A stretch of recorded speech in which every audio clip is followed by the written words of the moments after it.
reaction to the Joplin School District's decision to bring high school students back for in-person learning. Joplin police identify a man found dead in a burned home. The 4 states' most watched news starts now.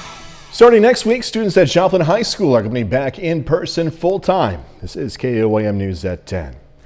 It's a decision students and parents have differing opinions on. Freshman Livy Riddle, for example, feels like it's too soon to make that change. She says she and her twin sister Lauren had COVID-19 back in November, and it was really a hard time. So she wishes the district had waited to make the move until the next school year, since there's only 6 weeks or so left in school. The high school principal says he feels confident they can keep everyone safe. With the low rate right now that we have, and the mandatory masking and keeping things clean, that we feel confident that we can keep kids safe. Gilbert says they are going to keep a close eye on the numbers, and if they start to spike, they will go back to the hybrid schedule. He also says they might be able to make concessions for students and parents who aren't comfortable with the plan, but that will be on a case-by-case basis. Doug Heddy joining us now with the first look at the forecast. Jacket weather tonight, but no snow or ice, thankfully. Yeah, thankfully. It's going to be cold tonight, but hey, it's still late February as we drop back to about 29 for an overnight low. But we still had a great day for us today. Not as warm as yesterday, but still above average. High temp is 60 degrees during the afternoon. We have some clouds which are rotating through, but besides that, there's not a whole bunch going on. We're going to have partly cloudy skies tonight, partly sunny skies for us tomorrow, but you can see some snow out across the eastern parts of Colorado, really from Denver to Colorado Springs. That is a very weak wave that will rotate to our south tomorrow night, but it could give us a few showers tomorrow night and then heading into Friday. At least tonight we're fine, sitting mainly into the upper 30s. We still have this northerly breeze, about 10 to 15 miles per hour, and the winds are going to be fairly light for us tonight. We'll drop back to 29, 36 by 9, 45 by noon, then a high temp up to 50. So cooler tomorrow, but still not that bad. We have a lot of storm systems kind of lining up, so we're going to talk about those here in just a bit. All right, we'll see you then. Thanks so much, Doug. Cherokee County, Kansas Sheriff says 2 Joplin men drowned in a southeast Kansas strip pit. Authorities began searching for the men identified as Robert Sleep and Stephen LeMasters from Joplin when they didn't return from a fishing trip. Sheriff's office says they found them at around 1 this morning. Authorities believe they fell through ice at the strip pit and drowned.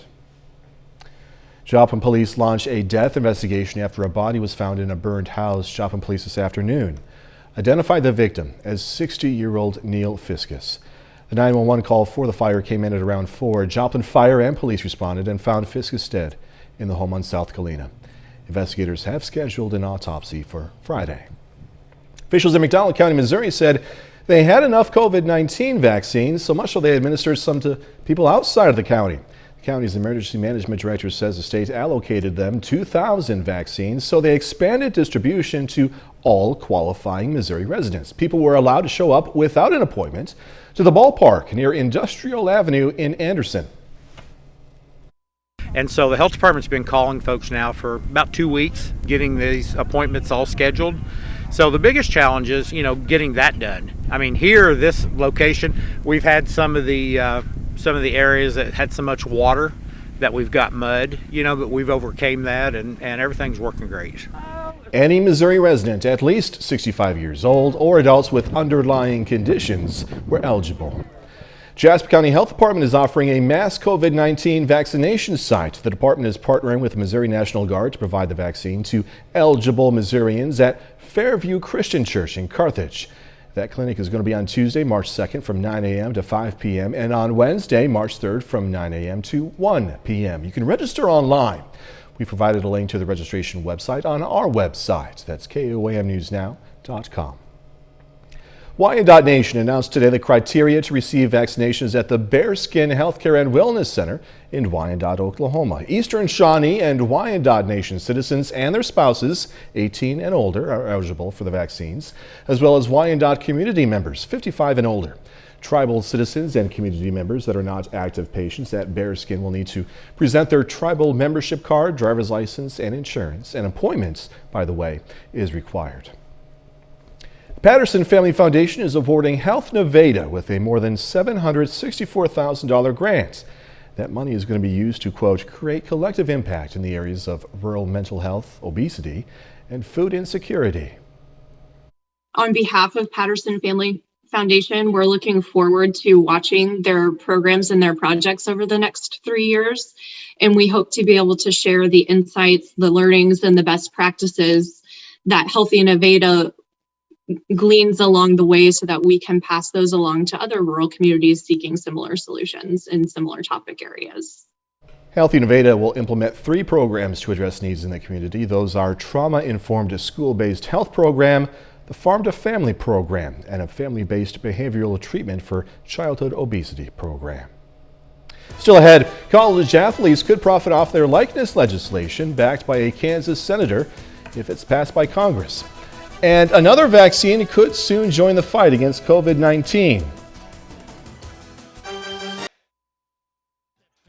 U.S. Senator Jerry Moran from Kansas has introduced legislation that would allow college athletes to sign endorsement deals. The bill would also increase the medical coverage that many of the wealthiest athletic departments have to provide for their athletes. Now, if Senator Moran's bill passes, athletes would be able to hire representation and sign endorsement deals.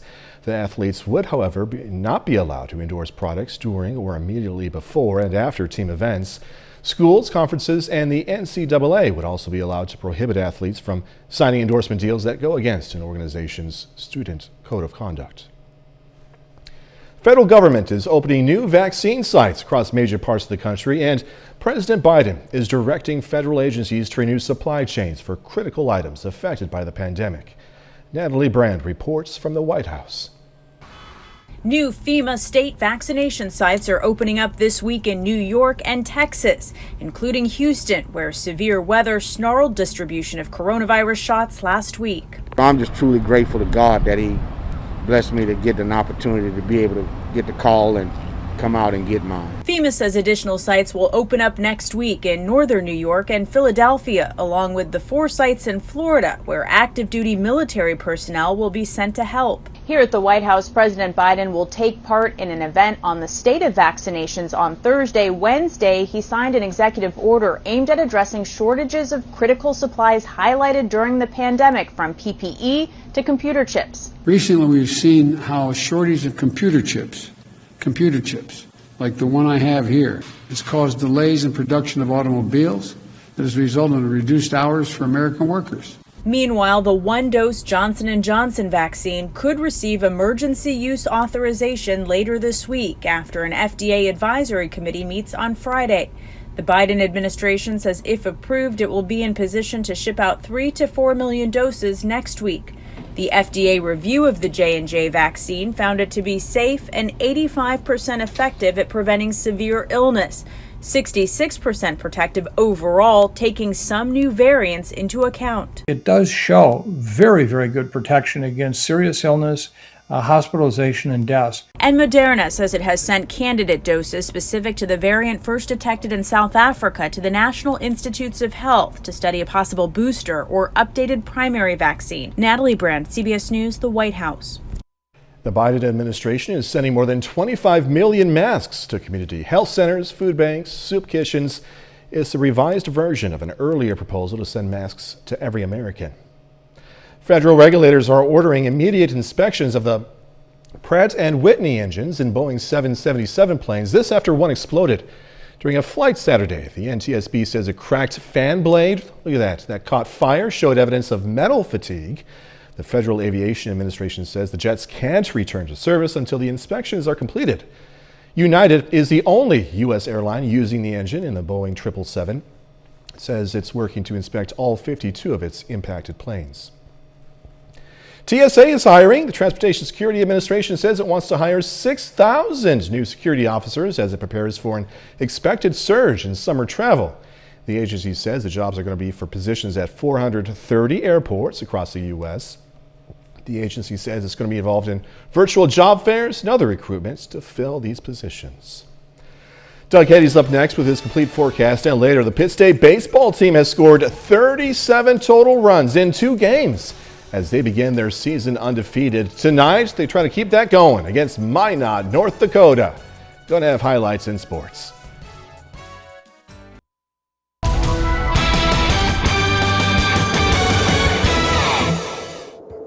Well, of course, it turned out to be a pretty good day for us today. Not quite as warm as yesterday, but still not bad as our temperatures right around 60 degrees, which, hey, we'll definitely take after what we have seen over the past couple weeks. Great time lapse. Indigo Sky Casino and Resort. Of course, Indigo is just outside of Seneca, Missouri. Looking back at February so far, of course, we're almost done with the month, but week 1 was great. Week 2 was bad. Week 3 was awful. And then this past week has been pretty good. 58 Monday, 73 yesterday, up to about 60 for us today. So temperatures are going to be a little bit cooler over the next couple days, but still in the tolerable range. 38 right now. North winds at about 10. Humidity is at 73%. You can see most of us around the metro, upper 30s to near 40. Seneca's at 40. Miami's at 40. And most of our southern counties are sitting at 41, 41 in Grove, 41 in Anderson. But Iola on the other end, all the way down to about 33. I think most of us will drop back 29 or 30 later on tonight. Still, we have a light north wind at about 5 to 15, which is going to stick around for us tonight. And we do have a few clouds, partly cloudy skies, but we're going to stay dry, and we'll have partly sunny skies for us tomorrow. But we do have all these little waves that are stacking up out to the west. None of them are very strong. Most of them are pretty weak, but there's several of them, and they're going to affect us over the next week. First one you can see out across parts of Colorado. Second one moving into the Pacific Northwest. So if we look at the upper levels, you can see the wave across the Rockies, the second one in the Pacific Northwest. So they're just kind of lining up. But again, they're all weak, all very fast moving. And that first one will start to affect us tomorrow night. Tonight's fine, upper 20s to near 30 degrees. If you are getting up early, we'll start at 29, partly sunny skies all day long. We're going to warm through the 30s, 45 by noon, high temp right around 50 during the afternoon hours. So all in all, Thursday looks pretty good. Clouds increase tomorrow night. We have a weak wave. That first one mainly slides to our south, but we will get some scattered showers in here. The farther south you live, the better chance you'll have of getting some light showers. Wave number 2 comes in Friday afternoon. These also will be light, but a little bit more widespread. So scattered showers Friday afternoon into Friday evening, and then it's out of here by the time we head into Saturday.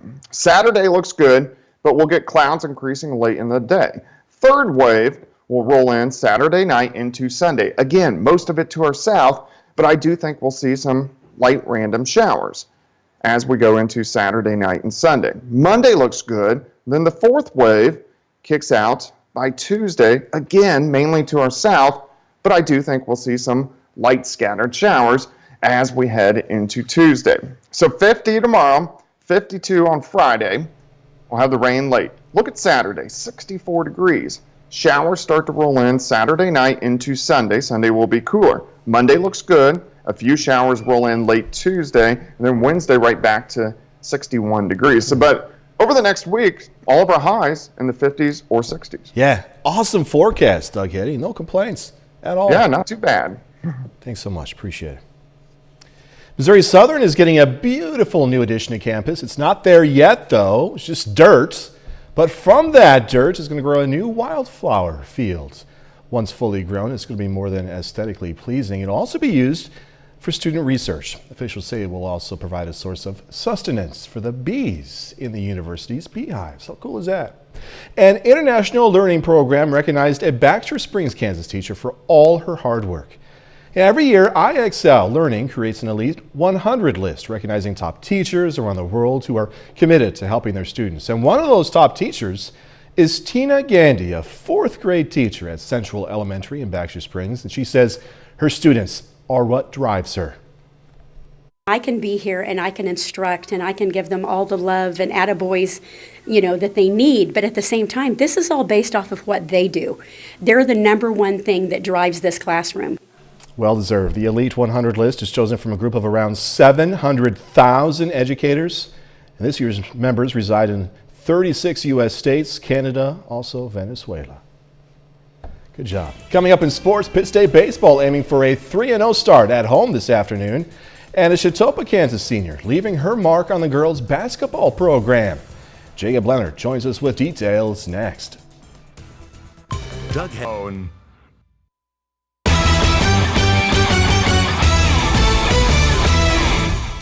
The Pittsburgh State Gorillas are off to a monster start to the baseball season. The Gorillas are 2-0 and have scored 37 total runs in those 2 games. Today, PSU aims to keep the bats going, get to 3-0 against Minot State. Beavers get the lead in the second. Tyler Wiltshire finds the gap in left center. 1 run scores. Gorillas down early. Zach Curry gets out of the inning with a strikeout, limits the damage to just 1. A 3rd inning. Gorillas get something going at the plate. Cruz Aranda, chopper to the left side, beats the throw to first, allows Garrett McGowan to score. We're tied up. Then Pitt State grabs its first lead. Ryan Koval pounds it the other way. 1 hops the wall.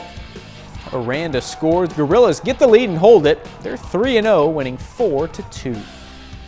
The Macaulay girls have a chance to move on to the district championship tonight. Macaulay hosts Rich Hill this evening in the Class 1 District 7 semifinals. The Warriors are hot at the right time. They've won 9 of 11 coming into the night. A good start for Rich Hill. Tigers actually open on a 6-0 run, go up 10-3. Macaulay, though, gets going late in the quarter. Chloe Williamson, back-to-back putbacks. The Warriors lead 14-12 after 1. Now, Williamson had a nice first half here. Gets the 3 to go. Macaulay really got going after that. Kennedy Dury, check out the pass to Lily Black for the score. Good look there. And right before half, Kaylee Teeter, smooth move for the finish, gives Macaulay an 11-point lead at the break. The Warriors move on to the district championship 53-45. The College Heights girls also looking to move on to a district championship.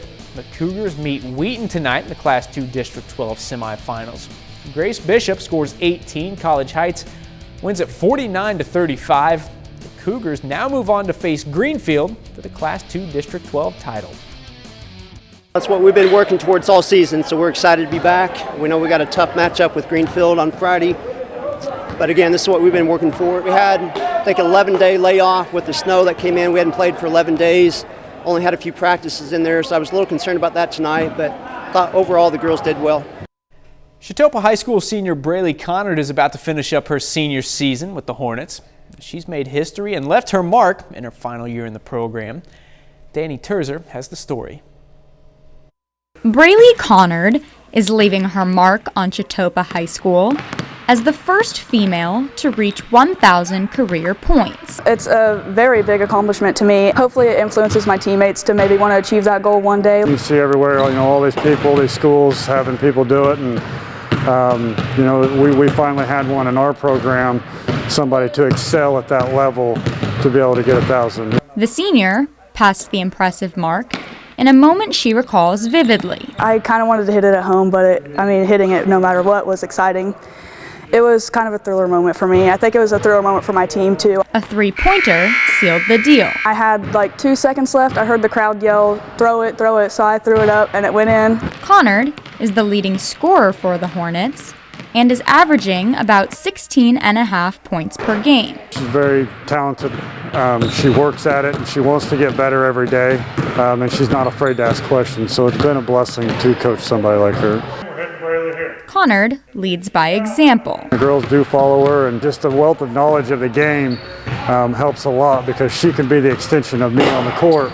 The milestone was well-deserved and hard-earned. Every aspect of the game she works to get better so she can achieve those goals. It has helped make her senior season extra special. My mom also printed off pictures of people who couldn't make it and put them in the stands for me, so I kind of felt like I had a crowd watching me. Soon, her name will be added to the banner, the first female player to achieve the feat.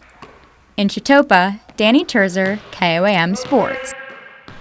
Chetopa will face Meridocene Valley in the first round of Sub-State on Thursday night at 6. Finally, big day for Pittsburgh High School senior Sarah Stebbins. Stebbins signs her letter of intent this afternoon to continue her track career at McPherson College. She will run the 100, 400, and 600 meter hurdles for the Bulldogs. The 600 hurdles sounds awful to me, but Stebbins is excited for the chance to keep running after high school. I always thought that this wasn't going to be an opportunity for me, so it was really awesome to know that it was, because I love running, I love track. I have since I did it in 7th grade, and so I'm really excited for the years to come. That's a look at sports. We're back with more news after this. Voting is happening now for the Eye Care, the clear choice. Take time now to honor a local veteran, Sergeant Frank Swope Jr. in the U.S. Air Force. Pittsburgh, Kansas native served in the U.S. Air Force again, and we're proud to salute Sergeant Frank Swope Jr. He's tonight's four-state hero. All right, here's your chance to interact with long-lost animals through augmented reality. If you have a newer model iPhone, there's a new app called Museum Alive from naturalist David Attenborough. Focuses on 3 extinct species. Users can swipe between the species before picking one to fully investigate. Once the selection is chosen, people are placed in AR mode, allowing users to aim the phone's camera at a flat surface which transforms into the habitat. Museum Alive is available on iPhone 8 and upwards on iOS 13 and iOS 14. Pretty cool, you know, with technology, how it's changing every day, and we can do pretty cool things nowadays. Doug Heddy joining us now. Pretty cool, but okay night. Yeah, not too bad. It looks like we'll drop back into the upper 20s for overnight lows. Thursday looks pretty good, 54 a high. We could get a random shower tomorrow night. A little better chances for some scattered showers late Friday, but you can see our temperature is pretty good over the next week. All right. To stay up to date on the latest news, weather, and sports, download the KOAM News app. It's available free of charge in the Apple App Store and the Google Play Store. Just search for the KOAM News app. Thanks so much for joining us for KOAM News at 10. Have a great rest of the night. We'll see you bright and early tomorrow morning.